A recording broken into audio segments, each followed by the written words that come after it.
Readers. Rereaders. Rereaders. Lend us your ears.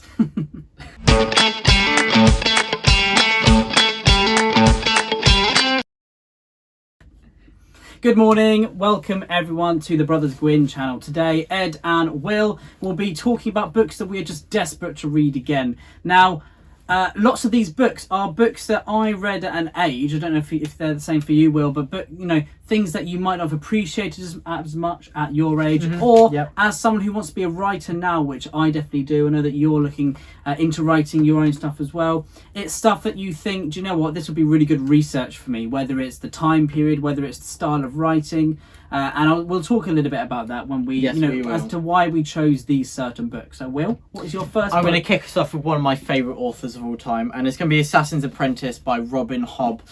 Watching Jimmy Nuts' videos, his reviews lately on his channel, The Fantasy Nutwork, which I'll put in the description below. I have to. It's not a... Oh, maybe. It's not I want to. It's not I want to. Maybe. It's a have to. I have to read these again. And you're going to be reading Royal Assassin soon. I've asked you to delay a month so I can read this and we can do some buddy reads together. And I cannot wait. These are my favourite... almost my favourite books of all time. They're really up there.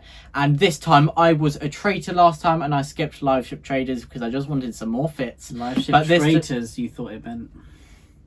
But this time I will not be making that mistake. I'll be going into that as well because I know where Fitz's journey goes, but I can be a bit more patient this time. And so yeah, I think that I loved this last time, but I'm going to appreciate so much more a second time round. And so yeah, Assassin's Apprentice. I know Jimmy Nuts said himself that if he reread it now, he could do it straight away because there's so much more he'd gain from it, and I think I will as well. So yeah, and reading it from this beautiful cover is going to be an entirely different experience. Yeah, the illustrated editions are lovely, and I love seeing those pictures, especially in Assassin's Apprentice, which no one has read so far. But for me, the first one I want to reread is Prince of Thorns. This trilogy I read at an age where I could pick up lots, and I absolutely binged through this. I read them in about a week and I adored it. And wasn't it you read them instead of revising? Yeah, I was the lord of procrastinating, and I thought I really need to revise for my English exam. I didn't. I just Let's read some this, exactly. And I hadn't read for ages. This was when I wasn't really reading at all. But so this found me. Now I know where grimdark, really is, and now I want to be a writer. And Mark Lawrence has such beautiful, poetic, and very powerful prose. Very economic as exactly, well, and I think this would really do a lot for me as someone, an aspiring writer, as well as just a fantasy lover. As well as someone who loves, looking at specific character studies. I really want to read Clockwork Orange as well. So, this would be very good if I read this before. I think I haven't read the series, but Alex, and the main character, Jorg, or George, as some people might say, is here. And Robin Hobb's on the book of this, so she liked it as well. So yeah, very good. And she's on Abercrombie as well. She's everywhere. She's not grimdark. It's brutal what happens to the characters, but not grimdark. But then she's on all the covers of these grimdark writers. And Mark Lawrence is a great guy as well. I'm sorry, Mark, for not reading the Book of the Ancestor yet. I will be rectified soon. I mean, I can't shake my head. I've not read this trilogy actually. No, I take it back. Yeah. Let's not be a hypocrite. But this will be rereading very soon. Reread, that is. Reread. And this will be rereading again.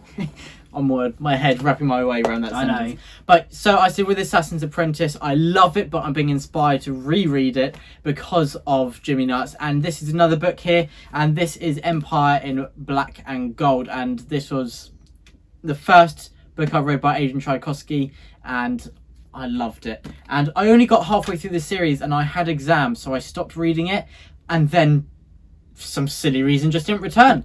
And Alan over at the Library of Alexandria did a review of this last week, and I was just reminded how awesome so many of these ideas are. And yeah, so I'm just going to have to read it, aren't I? Yes. So Alan, I blame you, as we're going to blame you for another book later on in this video as well. So yeah, this is another read, Adrian Tchaikovsky. I'm going to love it again. It's so awesome, so unique. And yeah, I'm sure we'll be talking more about this on the channel soon. Yeah, absolutely. And I'm going to say I think Alan takes partial blame for this one as well, because we've been talking to Alan lots lately about Bernard Cornwell's what's the series called again? Warlord Chronicles. There we go. And it is about Arthur, so it's an Arthurian tale. Now, whenever I think of Arthur, I always think of a character who I hate from that series called Lancelot. And I always think how much I truly despise him and wish I could just pound his face into the soil and laugh. That sounds a bit bad, actually, doesn't it? But Well, I wish I could watch Arthur do it, maybe. But I also then always think of the other Lancelot that I know very well, which is Giles Christian's Lancelot, and he is a completely different character. And when I went to read this, I loved Giles Christian's writing. I'd read all of his Viking books at the time, and I thought, he's writing Lancelot, but I hate that guy. How could I read this? How can I betray Bernard Cornwell and then go and like someone called Lancelot? Somehow Giles Christian, he did it, and this book has pretty much everything in it. It's a wonderful historical fiction novel. I listened to it, but read by the awesome Philip Stevens. I think I'd like to read it physically this time, just so I can make those notes on the way Giles Christian writes. He does his narration, the way he writes his books, is very, very just wonderfully written. I'd say it's lyrical. Really nice. It is. It's got very nice poetic prose that flows. I've actually read some of Giles Christian's kind of Viking style poetry, his skaldic poetry, and it really fits so well with the Viking age. He just got a really nice way with words, something that I think would do me a lot of good as an aspiring writer. But the story of Lancelot as well is just sublime in this. So Alan, if you're watching, go read this after you read the Warlord Chronicles, because I think you would like this. He may still hate Lancelot though, but I think he'll still enjoy it. That's alright. But continuing with the Arthurian theme, and this is definitely, we're going to blame Alan for this, and we both, this is you as well, we'll share this one. Put one hand on it. Teamwork. Brotherly love. Just let it go. You do all the heavy lifting there. Yep, standard. So Alan has been listening to The Winter King, and we've been in a group on Twitter together talking about it, and his reactions are just, I just want to read it again. I was actually skimming through the other day just seeing which part he's at, and I just got lost in it. And so yeah, I'm going to be rereading this, and it's definitely Alan's fault, but it's a good fault. It's good to blame him for this. I'm sure he's laughing maniacally anyway. Definitely, even if it's any other book as well. But yeah, definitely check out Alan's channel, and I'll be listening to this on Audible soon. And yeah, I've heard from him himself that it is a great audiobook listen. So yeah, really looking forward to returning to one of my favourite trilogies of all time. And Bernard looks so young. So young, doesn't he? Yeah, He looks compared so young. to the Last Kingdom. Exactly. Well, yeah, how many? This was probably 20 years ago now. Yeah, Crazy. I think it was the Before 90s. I was born. Yeah. Great cover as well. That's weird. The next one for me is The Name of the Wind by this guy. He hasn't got a big beard at all, but his name's Patrick Rothfuss. I don't know. But yeah, so I loved this when it first came out, and you know, you always see the popularity of this series, but then you see a lot of people trashing it because book 3 isn't out yet. And, you know, I see both sides of the argument, but at the end of the day, it can't have been easy to write this book. It can't have been easy to write The Wise Man's Fear. And I'm sure after the success, it cannot be easy to write book 3, especially when someone wants to make it the best thing it can be. It must be so hard letting go of that, especially when you must feel the pressure, I can imagine. Obviously, I don't know Patrick Rothfuss, but the font smell, isn't it? Yeah. It's changed. I'm gonna have to get some glasses. Maybe. You could borrow my copy. Thank you, Will. Yeah. Because when I read this originally, I think I was 15 actually at the time, and I didn't have a problem reading the font then. I got it signed. Both of us now glasses. I got this signed when I was 16. So yeah, very nice. That's a great moment. I again was too scared to actually say anything to him apart from my name. So.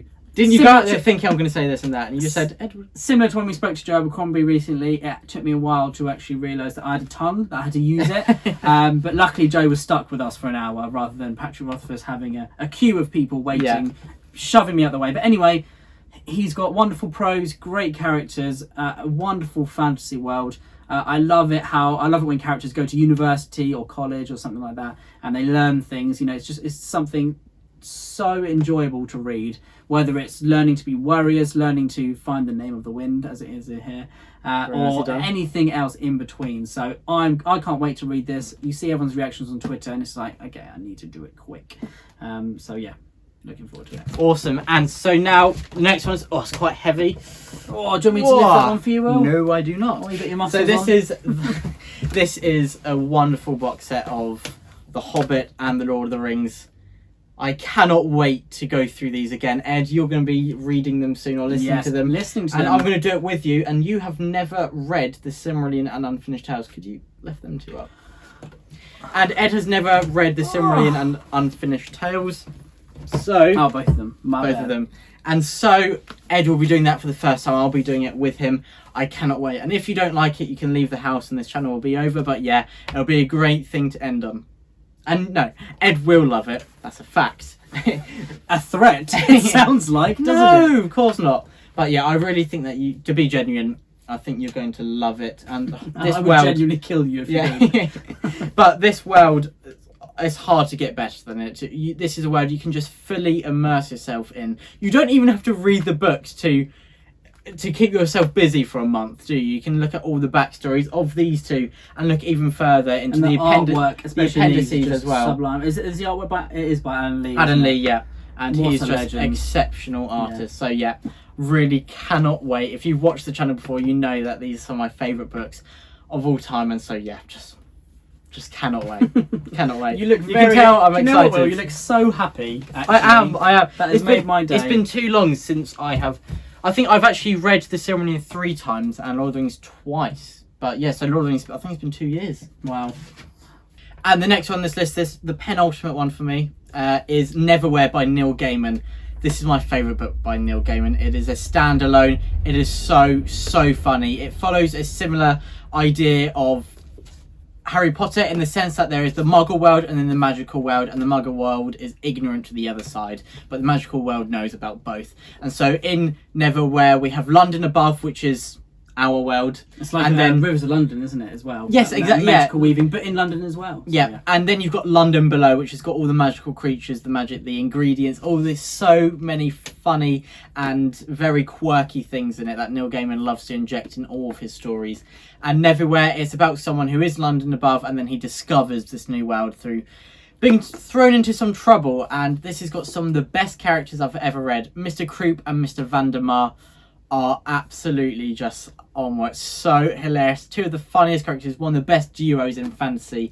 Neil Gaiman just strikes that perfect balance of humour whilst also making you actually quite terrified of them, which is rare to do, to make it have the comic relief in the same place as the fear as well. And yeah, I love this book so much. I think I read it all in a day. I was that obsessed. And like you with Mark Lawrence, I think I had exams like that week, and I had my priorities These books, straight. they're actually dangerous. But these priority is Neverwhere, and so yeah, I think I had it right there. I mean, I don't remember which exam it was, but I remember reading Neverwhere, so it shows what was more important.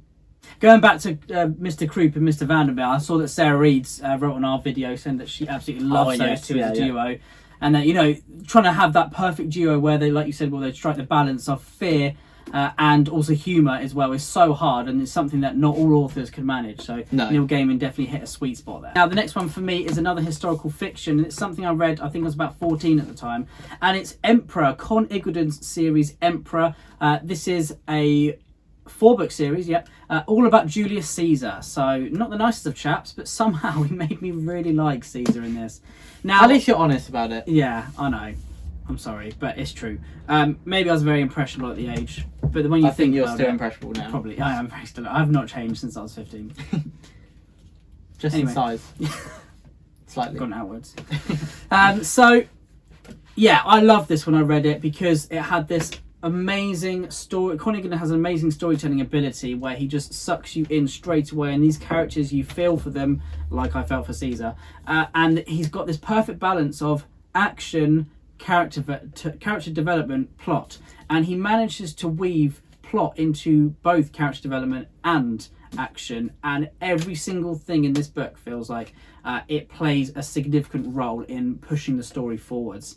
Now, I don't know about the historical authenticity because I haven't read too much about Caesar or about, you know, I haven't done Roman reenactment before. It's definitely something I'm interested in, but I'm really looking forward to kind of researching for a future project of mine the Roman army and the whole lifestyle. And I think having this book and this series near my fingertips, it would be a shame not to use it, as well as how much I loved it when I was much younger as well. So there's quite a few reasons there why I'm desperate to reread this. And Emperor is a series that I really need to read. You Con do. Igudon is one of my Tell you favourite. what, we should have a Con Igudon week where you read this series and I read You the Genghis Genghis Khan Khan series. Yeah, and Protector. Gates of Athens. Onwards. Gates of Athens. Wow, Spoiler alert. that It's a just guess. that just wow, just blew me away. Threw me away? I flew thought I across the saw you room. flying out the window. I thought Dobby had come in the room and just like threw me. But blew me away, if I can speak properly this time. That joke was terrible. But now this is my job final to make the poor You're the jokes. dad joke person. But now here's my final book, and so yeah, you'll realise maybe that we've been a bit obsessed with the First Law, and I read it for the first time during July and August, binged it, and this month Wisdom of Crowd comes out, and I think that straight after that I'm going to read The Blade itself again. Maybe not that soon, but I definitely need to reread this. This is a book that, and series of books that I think that with hindsight and that development of character, you'll get a completely different reading the second time around, because Joe Abercrombie plans his series from beginning to end before the first one is published. Those threads run the entire way through, and you can really see that stuff that was planted in The Blade itself and came to fruition finally in the last of Kings. It's just awesome to read, and when I read The Blade itself again, I think it's really going to jump out to me. I'm really heighten my experience and enjoyment in a very different way. So yeah, maybe I won't reread it in the next few months, but definitely I think next year I will, because it's an outstanding story, outstanding series of books, and it's up there with my favourites of all time. So yeah, The Blade itself, I'm obsessed, and I admit read it. it again now. Maybe you want to read it. But you've read it twice. I know. That's why you want to do it. You want to get one up on me, don't you? Not everything's about you, Ed. Wow, that actually really hurt. But now let's talk about George, shall we? Let's talk about George. Okay. The next one for me, it's all right. I forgive you. Okay. The next one for me is George R. R. Martin's Game of Thrones. I read Game of Thrones when I was, I think, 18 or 19, and I was very caught up with the series at the time. I think I need to reread it anyway. When I'm away from the series, I haven't watched it for such a long time. I need to kind of forget what happened in the series so I can go back and enjoy this, because the writing was just superb, and the twists, I just didn't appreciate any of this as much as I should have. Because of the series, because I was so caught up in the series, and I was obsessed with the series. You know, I'd watch all of these videos where, you know, waiting for the episodes, watch all these theories and all this kind of stuff. But I just reading the books, I was never that sold on it because of the series at the time, which is a shame, a big shame. But I think now is the time for me to go back and read this. Jimmy Nuts said, he's always saying how amazing it is and how George R. R. Martin made him fall in love with fantasy as well, which is a good thing for us, because of George R. R. Martin, Jimmy Nuts is on BookTube, which is not a bad thing whatsoever. He's a great book reviewer. He always makes awesome. it sound so much fun, so engaging, and he always makes me want to reread books that I really haven't got place for in my schedule. Yeah. As I said earlier with Robin Hobb, exactly. I'm going to be rereading it because of Jimmy Nuts. I know, exactly. So, and you know, Game of Thrones is one of his loves, and I really do need to reread this because the character work is amazing. It's a massive inspiration for Joe Abercrombie, writer of the First Law, and obviously we are massive fans of him. So yeah, it's on my list big time. And so there we go. They are the books that we both want to reread. There's quite a list there. I'm really looking forward to it. There's so many books that we haven't read that we want to read, but sometimes you just want to fall back on your comforts, don't you? Yeah. And something that you haven't read for quite a while that you know that you're going to love, and things that you miss as well. Even though that most of them are fictional characters, you do miss them. I miss Fitz and Night Eyes, but not for much longer. I'm going to be reunited with them, and I cannot wait to be so. And so there we go. Thank you for watching. If you enjoyed, please like this video and subscribe if you haven't already. And we have a Patreon in the description below if you want to support us that way. But of course, thank you so much for watching this video. And for now, truth and courage, the Brothers Gwyn. Yeah, thank you everyone. You know, if you reread any books, what are your favourites to reread? Let us know in the comments below. Let us know. Are you forbidden from rereading books, or do you like to give it a go every so often? Do you want to just fall back in love with that universe that you have spent so long inside? But, you know, let us know in the comments below. We will see you very soon. Stay safe. Truth and courage from the Brothers Gwyn. The Brothers Gwyn. The Brothers Gwyn.